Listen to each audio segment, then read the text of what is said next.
28e édition du Festival panafricain du cinéma et de la télévision de Ouagadougou FESPACO, le président de la transition, chef de l'État, le capitaine Ibrahim Traoré, a accordé une audience à une délégation de cinéastes.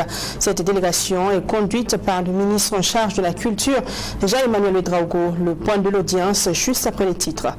FESPACO 2023 toujours, la réalisatrice burkinabé Apolline Traoré remporte 4 prix spéciaux. De façon générale, les cinéastes burkinabés s'en sortent avec 8 prix et la cagnotte de plus de 40 millions de francs CFA. La série de récompense a eu lieu ce 3 mars. On fait le point tout de suite. Et puis, 23e journée du championnat national de Ligue 1, l'Union sportive des forces armées sera face à l'AS Police et le Rail Club du Kadiogo face à l'Étoile filante de Ouagadougou. Une conférence de presse comme à l'accoutumée a été organisée ce jeudi à Ouagadougou. Les deux équipes ont donné des détails sur leur état de préparation. On en parle également dans ce 20h. Bonsoir à vous et merci de nous rejoindre. Le président de la transition, chef de l'État, le capitaine Ibrahim Traoré, a accordé une audience à une délégation de cinéastes présents à Ouagadougou à l'occasion de la 28e édition du Festival panafricain du cinéma et de la télévision de Ouagadougou, FESPACO. Conduite par le ministre en charge de la culture, Jean-Emmanuel Ouedraogo, cette rencontre a eu lieu ce 3 mars. On fait le point maintenant. Durant une semaine, le FESPACO édition 2023 a mobilisé plus de 100 000 festivaliers, projections de films, marché international du cinéma africain, des colloques et des distinctions ont été les temps forts de cette 28e édition de la Biennale du cinéma africain. Une délégation des acteurs du 7e art ont été reçus par le président de la transition, le capitaine Ibrahim Traoré. Le porte-parole de la délégation, le réalisateur malien Cheikh Oumar Sissoko, à la sortie d'audience, a félicité le gouvernement burkinabé pour la tenue de la fête du cinéma africain, malgré le contexte sécuritaire difficile au Burkina Faso. Cette journée est exceptionnelle pour nous, au regard donc de l'immensité du travail qui se fait ici et des occupations du président, qu'il ait eu le temps de nous recevoir avec le ministre de la Communication, de la Culture, des Arts et le tourisme. Cela montre l'importance en tout cas que l'on accorde au cinéma. Ouagadougou est la capitale du cinéma africain. Le FESPACO est le plus grand événement culturel et le plus bel événement culturel de ce continent-là. Qu'ils vivent tout le temps.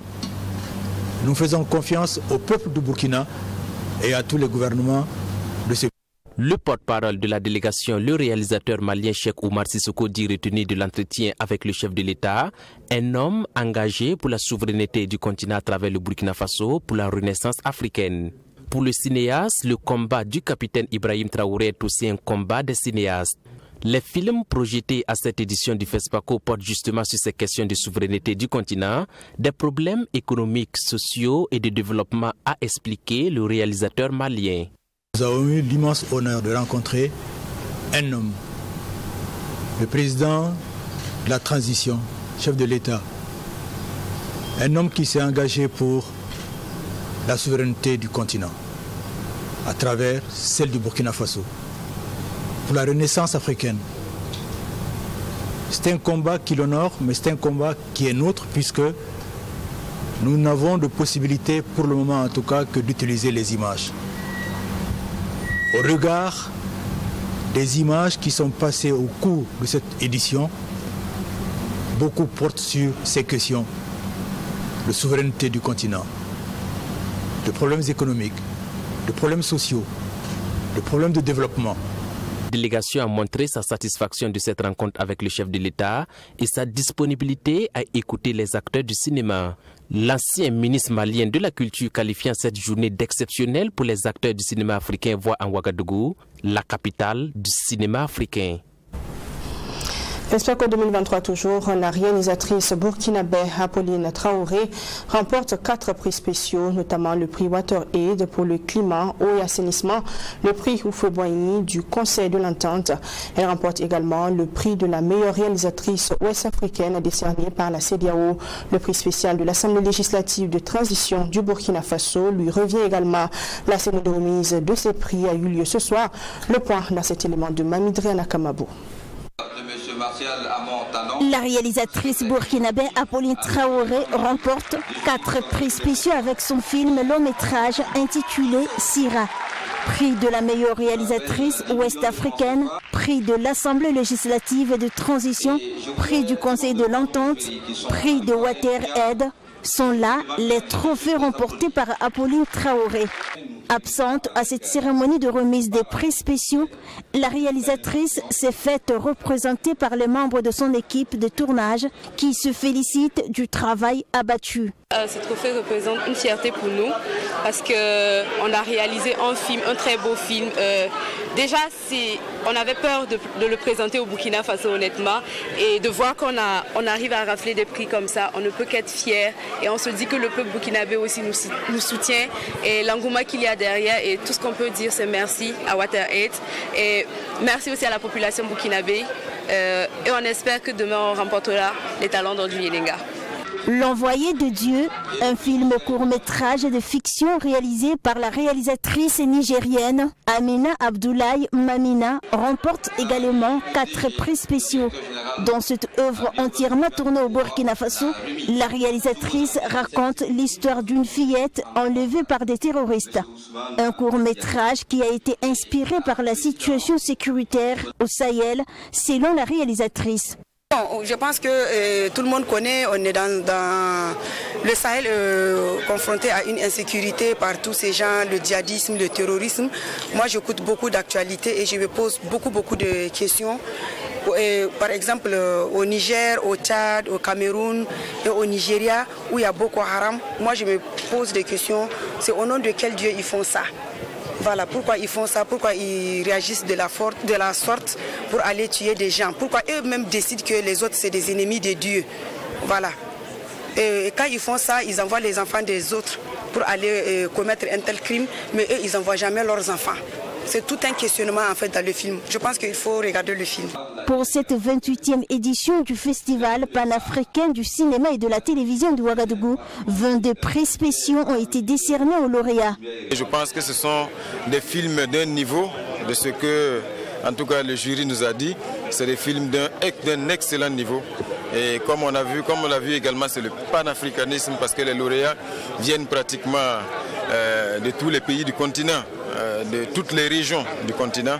Et donc c'est un grand motif de fierté. Félicitations aux lauréats et merci encore bien sûr aux donateurs.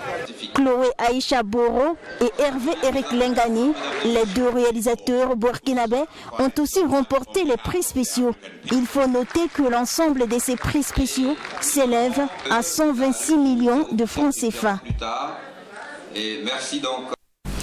La délégation de l'Union européenne au Burkina Faso a célébré ce 2 mars 2023 sa traditionnelle soirée du cinéma africain, une soirée organisée pour réitérer son soutien et son accompagnement à cette 28e édition du Festival panafricain du cinéma et de la télévision de Ouagadougou. Yassine Sawadro et Serge Kabouré. Soirée festive, ponctuée de discours, prestations artistiques et de projections de films officiels de la 28e édition du FESPACO, nous sommes à la soirée de la célébration du cinéma africain organisée par l'Union européenne. Partenaire de choix du FESPACO depuis plusieurs décennies, cette soirée a connu la présence du ministre en charge de la culture, Jean-Emmanuel Ouedraogo.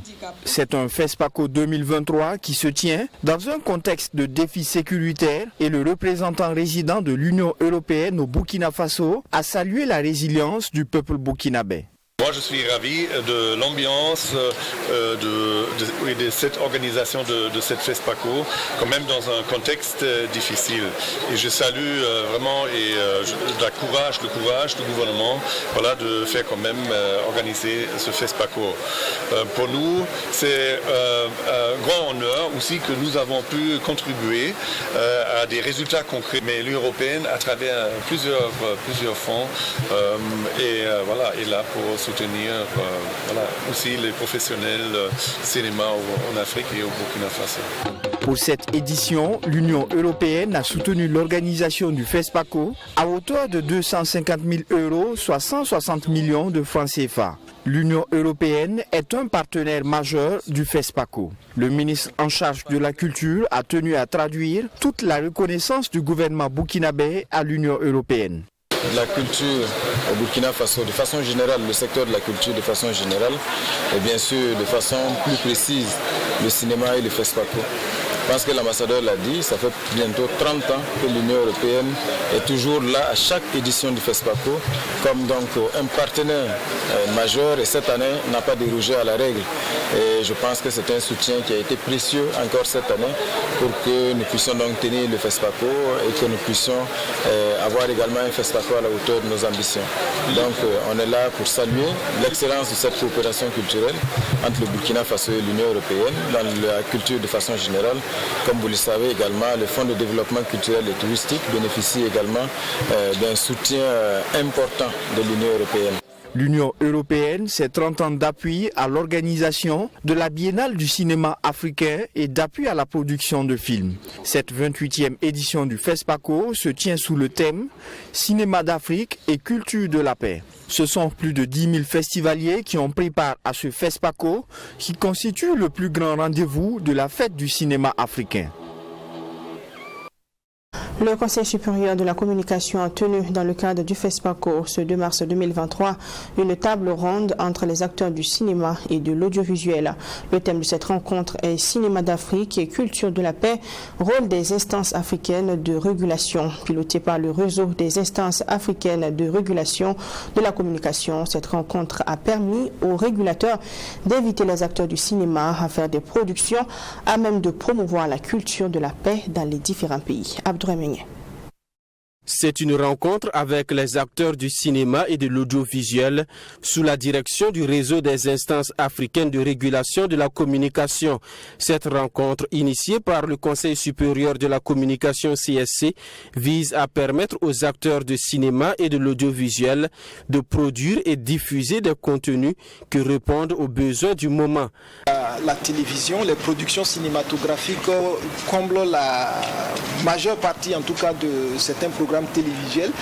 Et nous pensons que ce que ces films-là diffusent a une grande influence sur les comportements de nos populations. Et c'est pourquoi nous, régulateurs, qui sommes vraiment attentionnés sur les questions de violence, nous sommes dit que ce serait judicieux qu'à cette occasion, on réfléchisse avec les acteurs du monde du cinéma, pour voir comment est-ce que notre contribution, tout en régulant ces aspects liés à la violence, aide à ce que leur production soit plus visible sur les médias africains et contribue justement à ce que chaque citoyen, chaque téléspectateur africain devienne acteur de sa propre sécurité. À l'issue de cette rencontre, les résultats seront capitalisés afin d'harmoniser au plan de l'UEMOA les bonnes pratiques en matière de régulation. L'objectif est de permettre au cinéma africain de produire des contenus qui font la promotion des valeurs africaines de paix et de cohésion sociale. Donc, ferons de nos conclusions et très prochainement, nous pensons bien une décision. Et en dehors du RIAC, que nous appelons, c'est le réseau des instances africaines de régulation, nous avons l'UMOA. Et au niveau de l'UMOA, vous savez aussi qu'il y a les directives. Et nous luttons pour que nous puissions harmoniser désormais nos façons de faire, au moins d'abord au sein donc de l'espace UMOA. Cette rencontre, qui s'inscrit dans le cadre de la 28e édition du FESPACO, réunit acteurs du 7e art et de l'audiovisuel. Pour Abdelaziz Bamogo, elle témoigne de l'engagement des instances de régulation à participer à l'instauration de la paix par des bonnes pratiques de communication.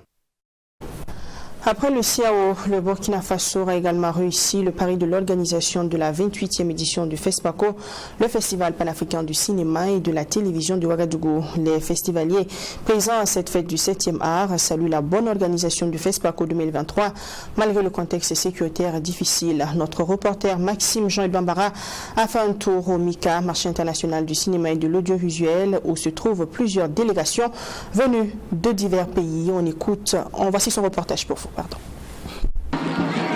La 28e édition du Festival panafricain du cinéma et de la télévision de Ouagadougou est un pari réussi pour le Burkina Faso et particulièrement pour le comité d'organisation au regard de la situation sécuritaire difficile que connaît le pays. C'est du moins l'avis des pays invités à cette fête du cinéma africain. Vraiment chapeau pour le Burkina parce que au regard de l'actualité, beaucoup s'interrogeaient si ça allait être possible. Et on est là et le FESPACO tient ses promesses en termes de qualité de participation. Je pense que ces conditions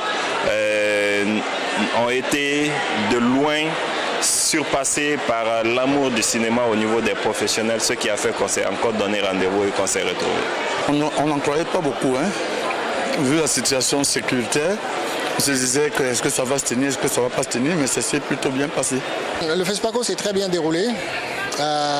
Comme d'habitude, c'est le temple du cinéma africain et c'est comme un pèlerinage pour nous, puisque c'est une occasion de rencontrer nos compères d'autres pays d'Afrique, d'échanger, de nouer des liens et surtout de regarder aussi des films venus d'ailleurs.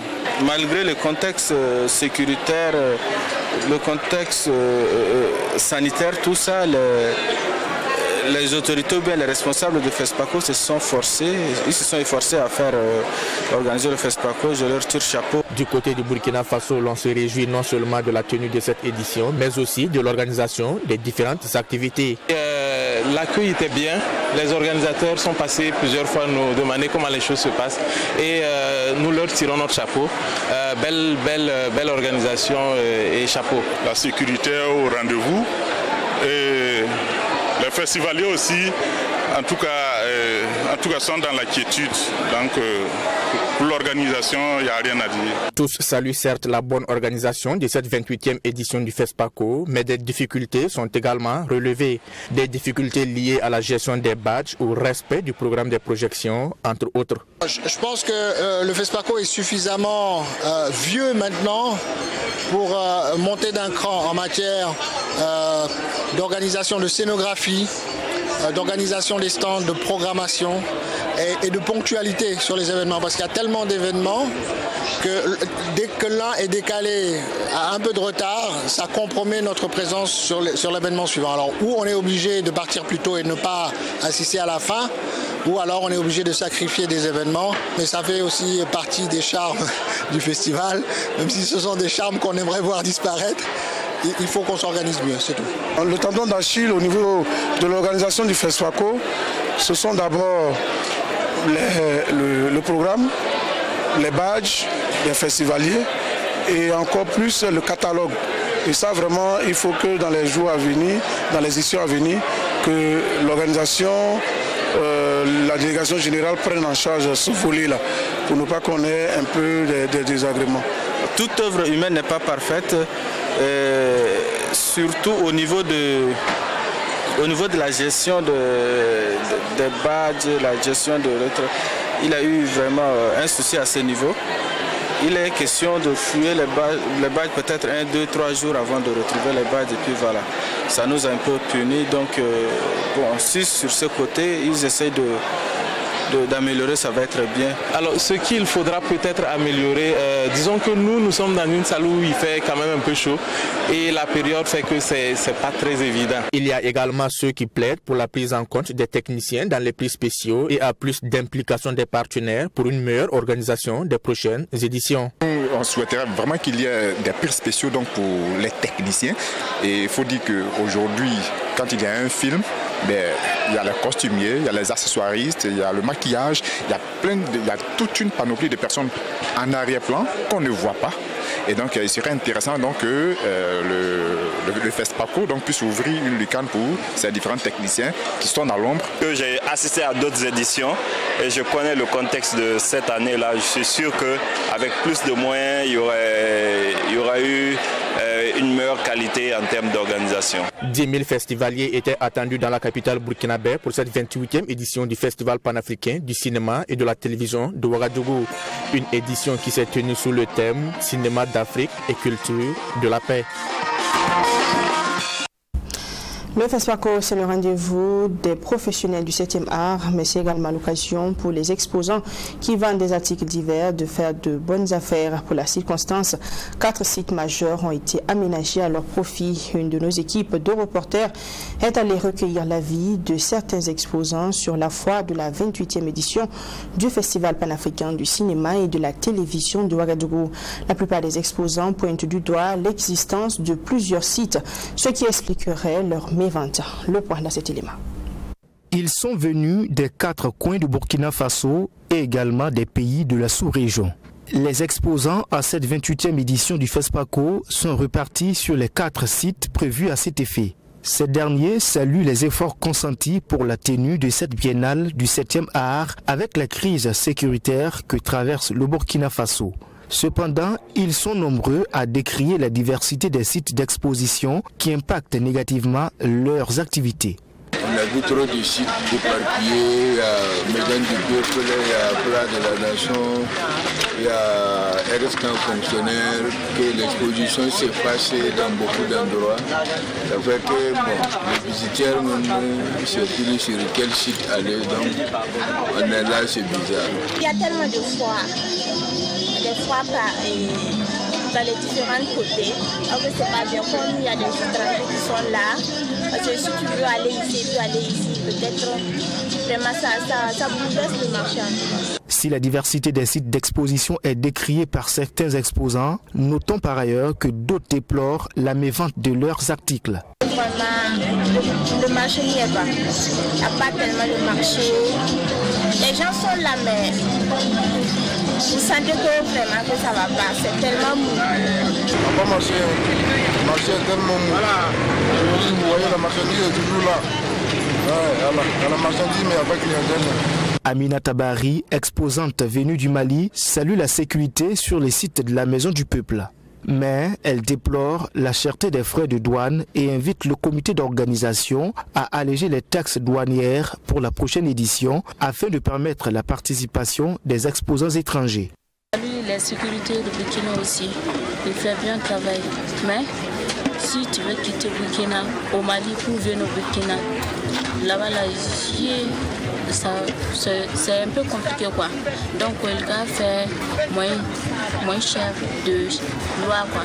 Les exposants souhaitent pour la prochaine édition du FESPACO que tous les exposants soient réunis dans un seul site afin de leur permettre d'augmenter leur chiffre d'affaires. Autre chose dans ce 20h, le Premier ministre, chef du gouvernement, a reçu en audience ce 3 mars successivement le ministre tchadien en charge des affaires culturelles et l'ambassadrice des États-Unis au Burkina Faso. Il était question du renforcement de la coopération entre le Burkina Faso et ces deux pays. Le ministre tchadien a émis le souhait que son pays soit désigné pays invité d'honneur au FESPACO prochain. Abdourahim Yaya. Présent au Burkina Faso dans le cadre de la 28e édition du FESPACO, le ministre tchadien en charge des affaires culturelles a été reçu par le Premier ministre Apollinaire Kyelem Joachim Sonde Tambela. À sa sortie d'audience, Abakar Teguil s'est félicité des échanges fructueux visant à renforcer les liens d'amitié et de coopération entre le Burkina Faso et la République de Tchad. Dans la même dynamique, Abakar Teguil souhaite que son pays soit le pays invité d'honneur à l'édition prochaine du FESPACO. L'objet de notre rencontre de ce matin tourne autour de la coopération entre le Burkina Faso, qui est un pays frère, et la République du Tchad, surtout dans le domaine du tourisme, de l'artisanat et de la culture, surtout plus précisément dans l'artisanat dont nous voulons beaucoup apprendre Et nous avons aussi plaidé auprès du Premier ministre du gouvernement pour que le Tchad souhaite vivement qu'il devienne le pays invité d'honneur du FESPACO, la 29e édition. À la suite du ministre tchadien en charge des affaires culturelles, le chef du gouvernement a reçu l'ambassadrice des États-Unis au Burkina Faso. Sandra Clark s'est entretenue avec Apollinaire Kilem de Tambela sur les questions de coopération entre les États-Unis et le Burkina Faso. C'était une visite de courtoisie, mais aussi de faire le point sur toutes les activités et les programmes que nous avons avec le Burkina Faso. Donc on a touché sur des questions humanitaires, des questions de la transition, la coopération dans le secteur du développement et aussi le secteur de la sécurité. Et c'était une première rencontre et j'espère de rencontrer Monsieur le Premier ministre encore dans le futur pour avoir un bon dialogue entre les États-Unis et le Burkina Faso sur plusieurs sujets. Le carnet d'audience du chef du gouvernement de ce 3 mars s'est achevé par l'audience avec le gouverneur de la région du Centre, par ailleurs président de la délégation spéciale régionale du Centre. Composée de conseillers régionaux et du gouvernorat, la délégation a été reçue dans le cadre d'une visite privée.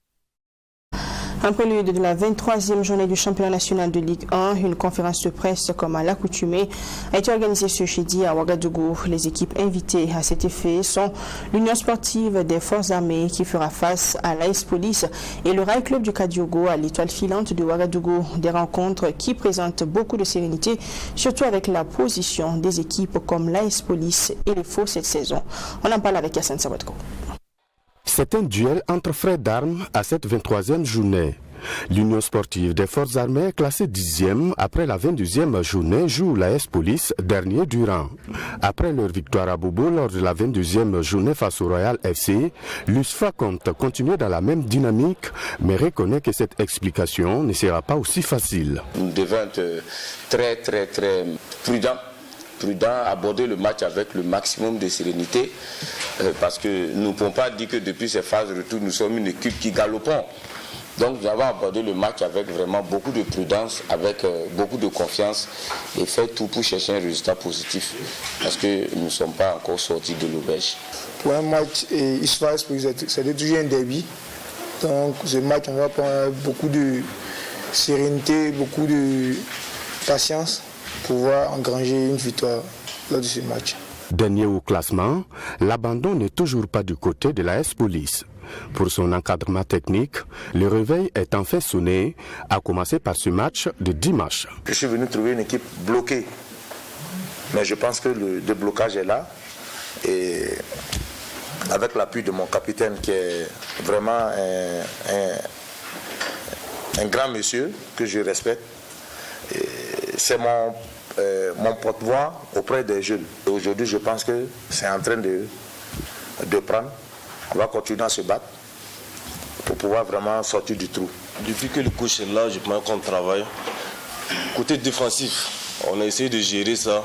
Les 2 matchs, on ne prend pas de but. Maintenant, je pense que le côté offensif, là, on a travaillé ça la semaine là encore. Et j'espère vraiment que le dimanche, là, vous-même, vous allez le constater. L'autre explication à cette 23e journée est celle du Rail Club du Kadiogo à l'Étoile filante de Ouagadougou. Les Faucons en course pour le titre n'ont qu'un seul objectif, la victoire face à la reine des stades. L'Étoile, même par son nom déjà, pose problème, même s'ils sont en difficulté. Nous n'allons pas mettre leurs difficultés et puis dormir sous nos lauriers, jamais. Il faut vraiment se concentrer, se battre, être déterminé pour pouvoir gagner cette équipe. Sinon, si nous dormons, nous risquons, l'Étoile risque de nous surprendre. Que dire des étoilés qui n'ont plus d'autre choix, aller de victoire en victoire s'ils veulent se maintenir. Son staff technique est conscient et même très conscient. Tous les matchs là sont des finales pour l'Étoile filante de Ouagadougou. Ça, il n'y a même pas à lésiner, tout le monde est conscient, le staff, les joueurs, les dirigeants, même les supporters. Hier, je les ai dit que nous ne sommes plus à la phase de proposition, nous sommes à la phase de réaction. actuellement. Il faut réagir.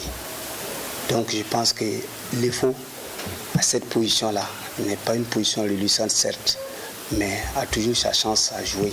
Rail Club du Kadiogo, étoile filante de Ouagadougou, c'est ce samedi 4 mars, suivi du face-à-face USFA AS Police, ce dimanche 5 mars au stade municipal Issoufou Joseph Konombo. Rappelons qu'à cette journée, il sera aussi question de rendre hommage aux forces de défense et de sécurité, aux volontaires pour la défense de la patrie, mais aussi aux personnes déplacées internes.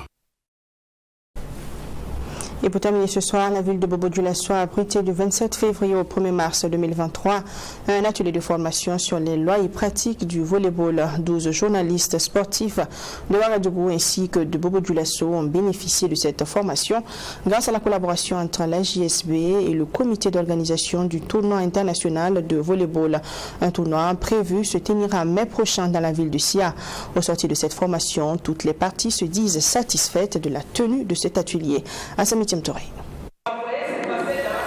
Durant ces 2 jours de formation, les journalistes sportifs ont été outillés essentiellement sur les lois de jeu, les attitudes à adopter pour une bonne couverture médiatique en évitant de perturber les matchs et une simulation de jeu sur plateau pour mettre en pratique les cours théoriques.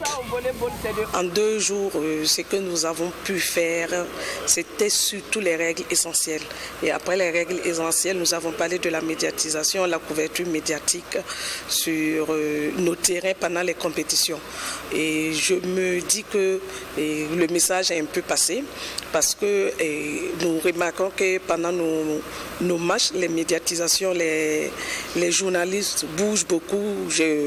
On essaie de vous comprendre parce qu'on sait que vous voulez les images, vous voulez de belles images, mais il y a des zones qui sont vraiment interdites et je peux le dire ainsi parce que parfois ça dérange les jeux. Mais j'espère que j'ai pu passer l'information et je me dis que aussi les journalistes ont compris.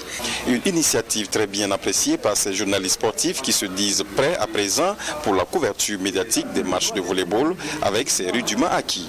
Avant je partais couvrir les événements de volleyball, mais j'étais plus là-dedans parce que je regardais en tant que profane. Mais avec ces 2 jours-là, je peux dire que j'ai les rudiments nécessaires maintenant pour pouvoir traiter au mieux cette compétition-là. Sinon, ces différents tournois qui vont se présenter désormais à moi. On a beaucoup appris, notamment sur les règles essentielles du volleyball et également l'interaction entre nous, journalistes sportifs, qui sommes donc à la recherche de l'information et qui avons donc besoin de produire des articles donc après au cours d'un match de volleyball, que l'on soit de la radio, de la télévision, de la presse écrite ou encore de la presse en ligne. Et donc je pense que ce que nous avons appris pendant ces 2 jours va donc nous permettre d'être un peu plus pointus. Une formation qui s'est passée dans une bonne ambiance et un climat convivial selon les organisateurs. Pour eux, l'objectif est atteint. Vraiment satisfait pour un président du comité d'organisation. Cet atelier qui a été pensé et réalisé aujourd'hui est une grande satisfaction parce que nous pensons avoir pu quand même outiller plus d'une dizaine de journalistes sportifs sur la question des règles essentielles du volleyball. Nous pensons que cet outil qu'on leur a transmis leur permettra de faire une diffusion des commentaires de matchs de volleyball, en tout cas être à l'aise dans cet exercice qui n'est pas chose aisée lorsqu'on ne connaît pas très bien la discipline. C'est avec quiétude donc que les organisateurs du tournoi international de volleyball qui regroupe des équipes des pays voisins prévus se tenir en mai prochain continuent les préparatifs de l'événement. Fin de ce 20h, merci de l'avoir suivi. On se retrouve demain à la même heure, Dieu voulant, pour une nouvelle édition. D'ici là, portez-vous bien et restez avec nous. Les programmes continuent sur Truth TV. Bonsoir.